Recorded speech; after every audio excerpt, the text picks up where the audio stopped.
তো একদিন আমার হাজব্যান্ড বলতেছে যে ওকালতি যায় ডাল্লুগিরি করো কেন, পেটে সন্তান দুয়ারে জম, আমাকে ভয় দেখায়। রূপান্তরটা এমনি নর্মাল রূপান্তরই ছিল না, যেমন মৃত্যুর সন্নিকটে।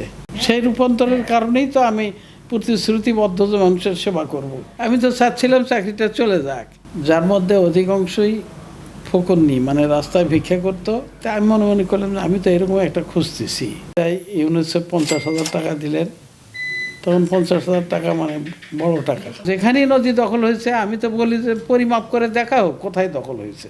দৈনিক করতোয়া পত্রিকার যে প্রতিষ্ঠাতা মোজাম্মেল হক লালু সাহেব, উনি বরাবর বিভিন্ন পরামর্শ দিয়েছে আমাকে।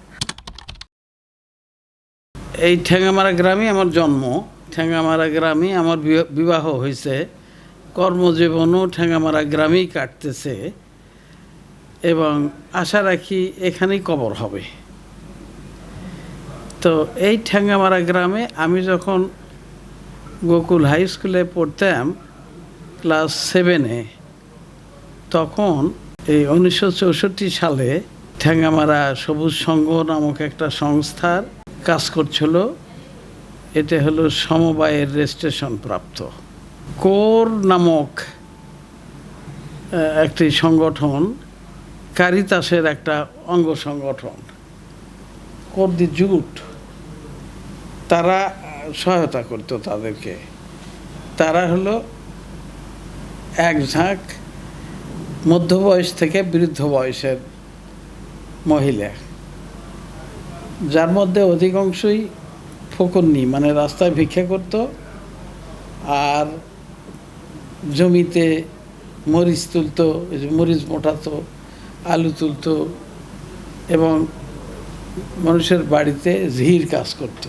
তো দেখে সময় সময় আমিও লক্ষ্য করেছি যে এটা কি করছে, কি সমস্যা। দেখতে দেখতে তারপরে আমি যখন স্বাধীনতার যুদ্ধ হয়ে গেল, তখন ওদের একটা ঘর ছিল যেখানে এখন আমাদের মাদ্রাসা। ওই ঘরটা স্বাধীনতার যুদ্ধে মাটির ঘর, ওটা ভেঙে গেছিলো, ওর মধ্যে তাঁতটা ছিল, সেগুলো ভেঙে গেছে। পায়ের মোজা বানানো মেশিন ছিল, সেগুলোও শেষ। তো ওই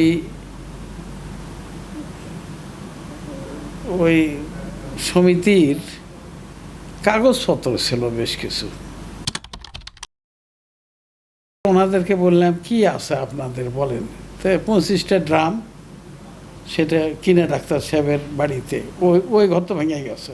তারপরে হলো একটা বোর্ডের নাম লেখা আছে, নাম আর নামের পাশে রেখা, যার রেখা যত বড়, এত বড় একটা স্কেল আছে, সে স্কেলে যত 5 কেজি করে চাল আছে, এক স্কেলে ফেলে যত হয় তত কেজি চাল হবে তার জমা। মানে লিখতে পারে না তো কেউ, রেখা দিয়ে চালের পরিমাণ গণ্য করে। 25টা ড্রামে ওখানে উপস্থিত 100 আরও এক চাল মানুষের অনেকের মধ্যে দেওয়া আছে। তো সব মিলিয়ে 206 মণ চাল পাইলাম, 126 জন মহিলা।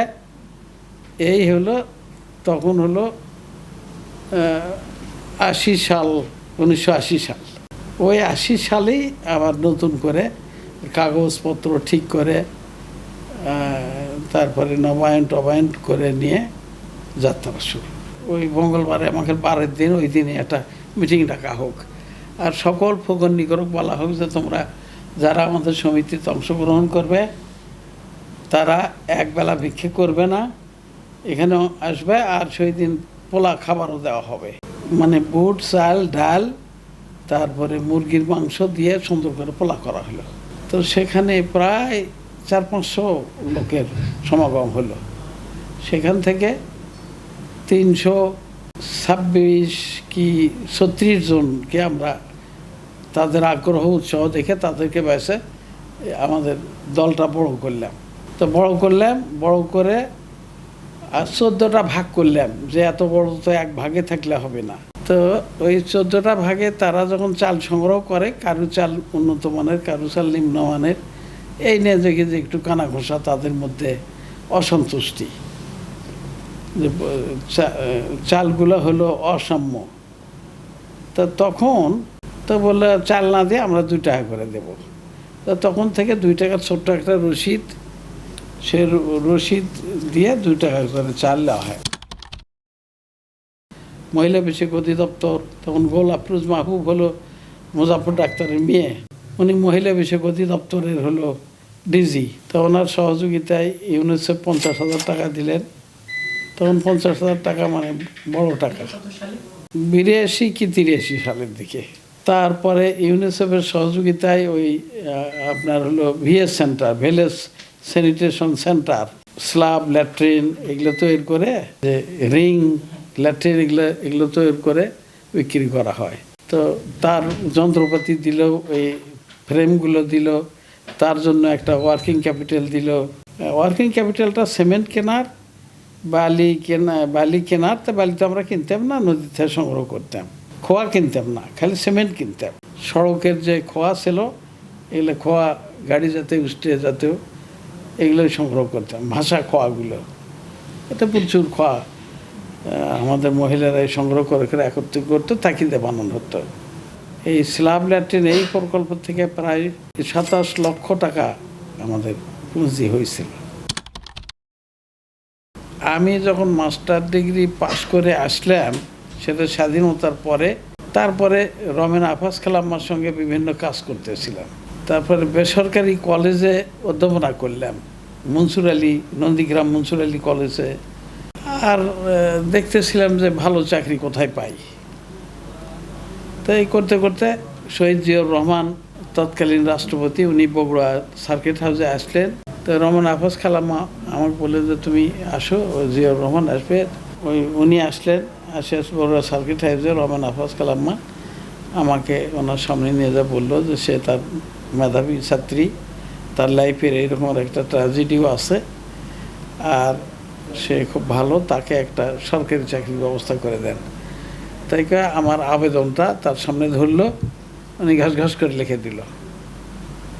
লিখে দিয়ে ওনার হাতে একটা ছড়ি ছিল, ইশারা করলেন ওনার সামরিক যে অ্যাসিস্ট্যান্স তাকে, উনি ওটা নিয়ে নিলেন। আমি চলে আসলাম। তো তারপরে দেখি ডিপিআই থেকে, মানে তখন স্বাস্থ্য অধিদপ্তর ছিল না, নাম ছিল ডিপিআই, সেখান থেকে চিঠি আসলো যে খুবই ইমার্জেন্সিতে চলে আসো ঢাকায়। তো ঢাকায় গেলাম। ঢাকা যাওয়ার পরে বললো যে আপনার সরকারি চাকরি হয়েছে, আপনি সরকারি কলেজের লেকচারার হয়েছে আপনার। তা আমি জিজ্ঞেস করলাম তাতে বেতন কত হবে? তো বেসিক বেতন 9,900 টাকা, আর সব মিলিয়ে 1700 টাকা হবে। তো তখন 1700 টাকা কিন্তু অনেক টাকা, অনেক টাকার চাকরি। তো তাহলে জায়গাটা করে আমি বসে থাকলাম, ওনারা করে আমাকে নিয়োগপত্র দিয়ে মুজিবুর রহমান মহিলা কলেজে পোস্টিং দিয়ে দিল। এটা হলো 14/12/79। ওখানে কলেজে আমি পোস্টিং পাই, ভালো বেতন, ভালো চাকরি, খুবই আরামদায়ক, কমন রুমে বসে আপাদের সাথে আলাপ আলোচনা। আর আমার চিন্তা হলো যে আমি যে মানুষের সেবা করতে চাইলাম, তো তারপরে এই যখন ভাবতেছিলাম যে আমি সেবাটা তো তাহলে হচ্ছে না, অন্য আপারা যা করছে আমিও তাই করছি, কিন্তু আমার তো প্রতিশ্রুতি ছিল যে একটা সেবা করব, মানুষের সেবা। আমি চিন্তা করি কি করব। তা আমি বগুড়া বারে গিয়ে, উকিলদের বারে গিয়ে, উকিলেরা কার কেস নিচ্ছে না, ম্যাজিস্ট্রেট কোর্টে গিয়ে গরিব মানুষের কেস খালি তারিখ নেয়, তারা কান্দাকাটি করে আর কত তারিখে আসবো আপা, আমাদের খালি তারিখ নিচ্ছে, নারী নির্যাতনের কেস এগুলো। তো তখন উকিলকে আমি বলি যে আপনারা যে বেশি টাকা দেয় তারটা আগে করেন, আর এনাদেরটা খালি ডেট ফেলান, তার কারণ কি?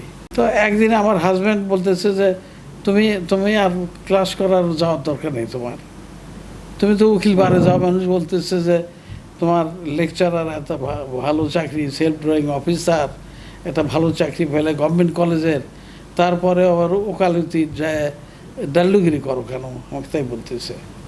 তাই আমি তখন বললাম যে আমি যে সেবা করতে চাই, আমি তো 1 পয়সা নিই না কারোর কাছ থেকে, কিন্তু ওদের কেসটা যেন তাড়াতাড়ি নেয়, তারই জন্য আমি একটু চাপ দেই, কথা বলি।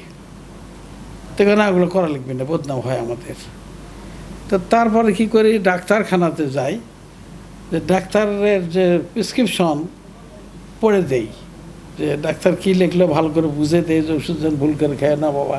তো করতে করতে এর মধ্যে এই সমিতি যেটা বললাম যে স্বাধীনতা যুদ্ধে প্রায় ডিস্ট্রয়, এদের কয়েকজন আমাকে যাই বলতেছে যে আমাদের যে সমিতিটা আর চলতেইছে না, ওই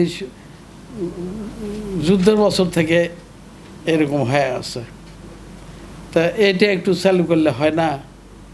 আমাকে বলছে যে কেউ আপনি যে এত বড় লেখাপড়া করে এলেন, সরকারি কলেজে চাকরি করছেন, আপনি আমাদের সাথে থাকলে এটা বড় হবে। তা আমি মনে করলাম যে আমি তো এরকম একটা খুঁজতেছি যার মাধ্যমে সেবা করতে পারি। আমি বললাম যে আপনাদের মূল সমস্যা কি? আমাদের একটু মাথার ছাতা নাই, তা আপনি আমাদের মাথার ছাতা হন। ওই আমার বড় যাই ফতেমা বেওয়া আরও অনেকে, জমেলা বেওয়া, তারা বললো যে তুমি আমাদের সাথে একটু থাকলে আমরা এটা ইয়ে করবো, কারণ আমাদেরকে অনেকে ভয়ভীতি দেখায়, আমাদেরকে মেরে খায় মানুষ। আমাদের এক নম্বর ভয় যে মানুষের অত্যাচার, আমাদের বাড়াতে দেবে না, আমাদেরকে অনেক টিকা টিপ্পনি করে, আমাদের গালমন্দ করে। তা আমরা যদি আরও না বড় হই তাহলে ভয় পাবে সবাই। ক্লাসে মূলত আমার তো ক্লাস নিলে লিজার পিরিয়ড থাকতো, যে লিজার পিরিয়ডে একসময় বগুড়া শহরে গিয়ে ম্যাজিস্ট্রেট কোর্টে গিয়ে হেল্প করতাম, তারপরে ডাক্তারখানায় যেতাম, তো সেখানে ওই দিকে না যায় সোজা এদিকে আসতাম, আসে এদের সঙ্গে সহযোগিতা করতাম। আমি বলতে পারি যে আপনি লিজার পিরিয়ডগুলিকে কাজে লাগিয়েছি। জি, আর এদের একটা কমিটি করলাম 21 সদস্য বিশিষ্ট, সেই কমিটিরও আমি একজন সদস্য থাকলাম। আমি সরকারি চাকরি ছাড়লাম তো 2008 সালে কি 6 সালে। এই বিভিন্ন কলেজে বদলি করেছে, আর এই বদলি যখনই করেছে তখন আমি লিয়েন নিছি। আমি তো সরকারি 25 বছর শেষ করছি, করে রিটায়ার করে আমি সরকারি পেনশন পাইতো।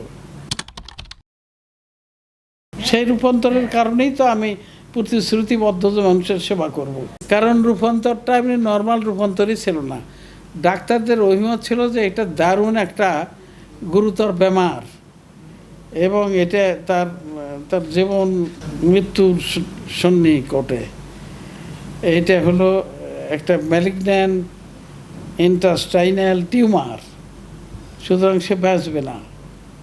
তো তখনই তো ট্রেসারে শুয়ে প্রতিশ্রুতি করলাম যে বেঁচে থাকলে মানুষের সেবা করব। রূপান্তরটা মানসিক শক্তি যোগাইছে ওই সেন্সে যে আমি তো বেঁচে আছি, আমার মা বেঁচে আছেন, আমি মারা গেলে আমার মা কষ্ট পাবে, আমার বেঁচে থাকা দরকার। আর বেঁচে যেহেতু আছি, এই জন্য আমার যে অঙ্গীকার, সেবা করার অঙ্গীকার, সেটা প্রতিপালন করতে হবে, নচেত আরও বড় বিপদ আসতে পারে। অনেক পণ্ডিতেরা বলে যে উচ্চ সুদ নেই আমরা, যারা বলে উচ্চ সুদ তাদেরকে আমি উত্তর দিই এই যে এইরকম করে আপনারাও করিয়ে যদি আমাদেরকে একটু পথ দেখান তা আমরা কৃতজ্ঞ হব, আমরা শিখব। তো সরকার ব্যাংকে বলে না কেন তোমরা ওকে কম করে দাও, আমাদের যত কম করে দেবে আমরা আমাদের ফিল্ডে তত কম দিতে পারবো। আমাদেরই প্রায় সব মিলিয়ে শুধু ক্ষুদ্র ঋণেই প্রায় 500 কোটি টাকার মতো ফিল্ডে বকেয়া আছে। আর অন্যান্য শিক্ষা, স্বাস্থ্য, অন্যান্য 43টা শিক্ষা প্রতিষ্ঠান মিলে আরও 1.5 কোটি টাকা বকেয়া পড়ে আছে। তো সরকার যদি আমাদেরকে, ব্যাংকগুলোকে বলে দিত যে কম পার্সেন্টে টাকা দাও, তাহলে আমরা কম পার্সেন্টে নিয়ে কম পার্সেন্টে ঋণ দিতে পারতাম, তুমিও বলতে পারতে না যে উচ্চ সুদ। গ্রামীণ নারীদের ক্ষমতায়নের আমার দৃষ্টিতে প্রধান প্রতিবন্ধকতা নারীদেরই মেন্টাল রেডিনেস। নারীরা নিজেরা কতটা প্রতিজ্ঞাবদ্ধ, কতটা তারা ক্ষমতায়ন হতে চায়। 1 নম্বর হলো এই মানসিকতা।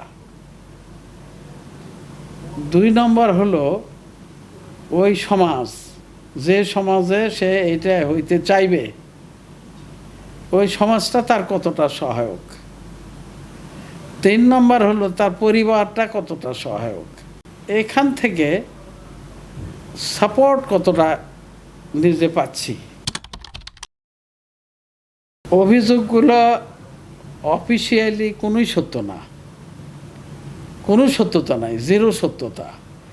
যেমন আমাদের যে গ্লাস ফ্যাক্টরির একটা জায়গা তৎকালীন ডিসি এতে ভেঙে দিল একটা অংশ, এই জমিটা তো আমরা লিজ নিছি, সেই লিজের 2 জন ডিসি এখনও বেঁচে আছে।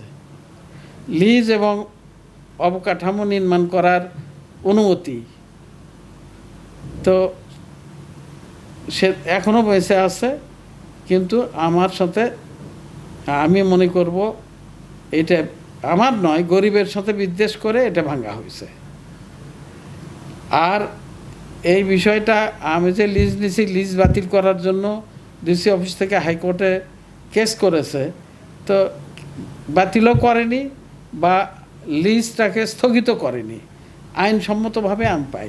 এবং যেই মন্ত্রণালয় রেজওয়ানা ছিল সেই মন্ত্রণালয়ের সচিব আমাকে বলছেন যে দেখেন আমাকে চাপে রাখছে, এটা একটা অন্যায় কাজ করা হলো, রেজওয়ানার যে মন্ত্রণালয় এটা করলো, এটা আপনি বরদোয়া করবেন না, এই অন্যায়ের জন্য আমি দায়ী না, আপনি এটা নিয়ে রিট করেন, ক্ষতিপূরণ পাবেন। না, রিট আর করতে যাব না।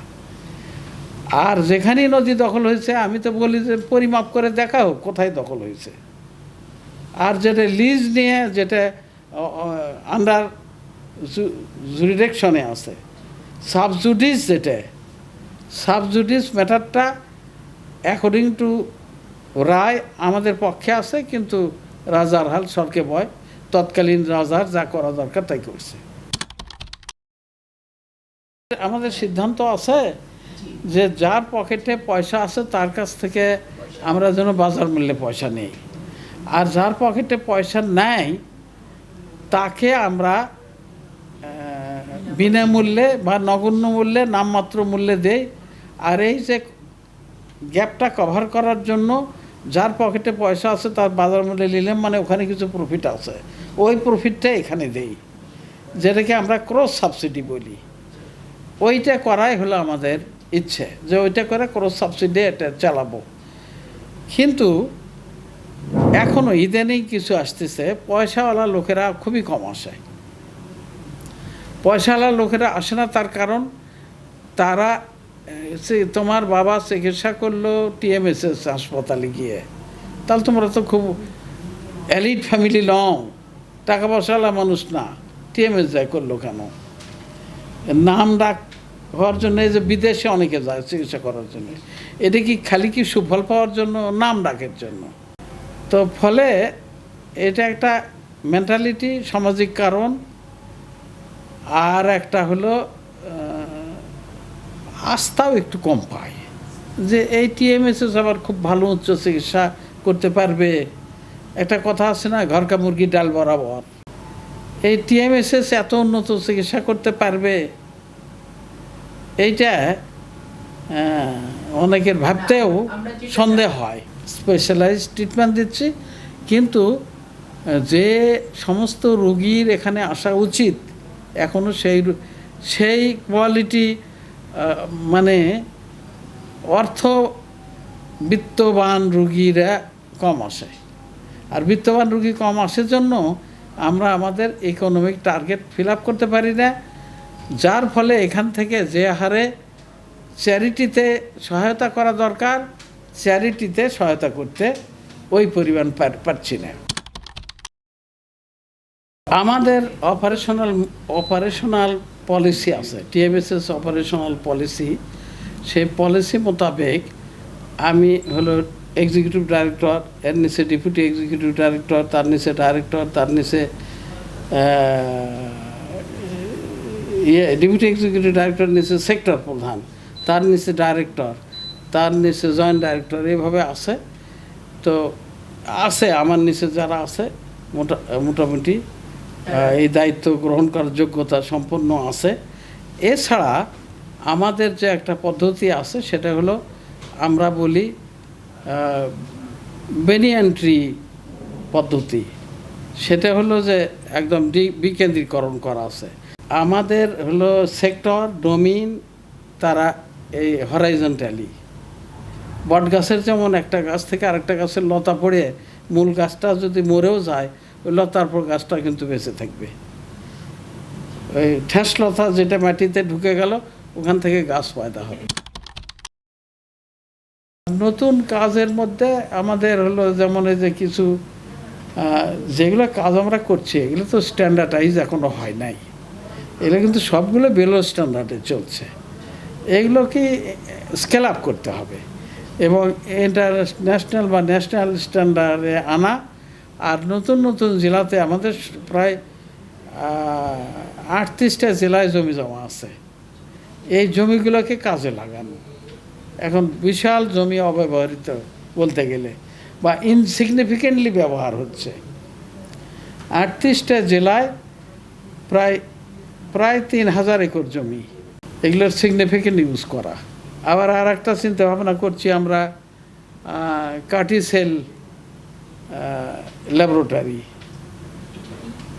এই কাটিসেল ল্যাবরেটরি মানে সেইটা একদম ক্যান্সার সারভাইভ করার 100% নিশ্চয়তা। স্টেম সেল, কাটিসেল, এটা খুবই হাই সায়েন্টিফিক একটা ল্যাবরেটরি। এইটা ঢাকা পরিবাগ যে আমাদের কি বলা হয় বঙ্গবন্ধু হাসপাতালের পাশে যে আমাদের 6 শতক জমির উপর একটা ভবন আছে, ওই ভবনে শুরু হবে এই আলাপ আলোচনা চলছে। ওটা হলো জিনোমিক ট্রিটমেন্ট। আপনার শরীরে ক্যান্সার আছে, ওই আপনার জিন ট্রিটমেন্ট করেই হবে। ওটা কেমোথেরাপি টেরাপি এগুলো দেওয়া লাগবে না। আপনার ক্যান্সার রুগী দেখে কেউ বুঝতে পারবে না যে ক্যান্সার রুগী। প্রায়োরিটি হলো আমাদের যেগুলো চলছে এগুলোকে স্ট্যান্ডার্ডাইজ করা। 1 নম্বর প্রায়োরিটি এই যে ভূমিগুলোকে সিগনিফিকেন্ট ব্যবহার করা।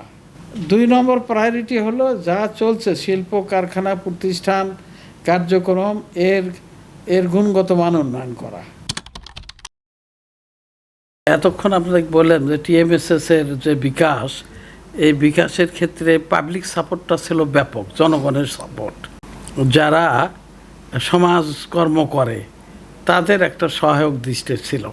পুলিশ, সরকারি বাহিনী, তারপরে আমরা আমলারা, উপজেলা চেয়ারম্যান, ইওনো, আগে তো টিওনো ছিল, তারপর সার্কেল অফিসার, সবাই সহযোগিতা করেছে।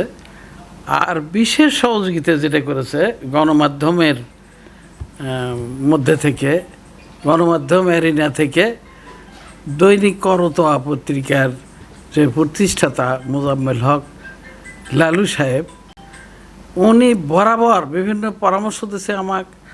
তারপরে বলছে যে আপনার বিরুদ্ধে এত কথাবার্তা বলতেছে, আপনি একটু ফ্যাক্ট লেখে নিয়ে আসেন, আমি এটা আবার সুন্দর করে লেখে পেপারে তুলে দেব। তা উনি তাই করতেন। একদম শুরুতে যখন আমাদের কেউ ছিল না, আমাদের মিডিয়া কাকে বলে, মিডিয়া বিভাগ কাকে বলে কেউ না, আমরা অল্প সংখ্যক মানুষ, টোটাল 114 জন স্টাফ তখন গোটা টিএমএসএস-এর। তখনই উনি অবিরত আমাদের সম্বন্ধে ছোট ছোট বিভিন্ন সংবাদ দিয়ে আমাদেরকে সাপোর্ট করতেন, আজ পর্যন্তও করে যাচ্ছেন উনি। তো ওই জন্য আমরা কৃতজ্ঞ ওনার প্রতি।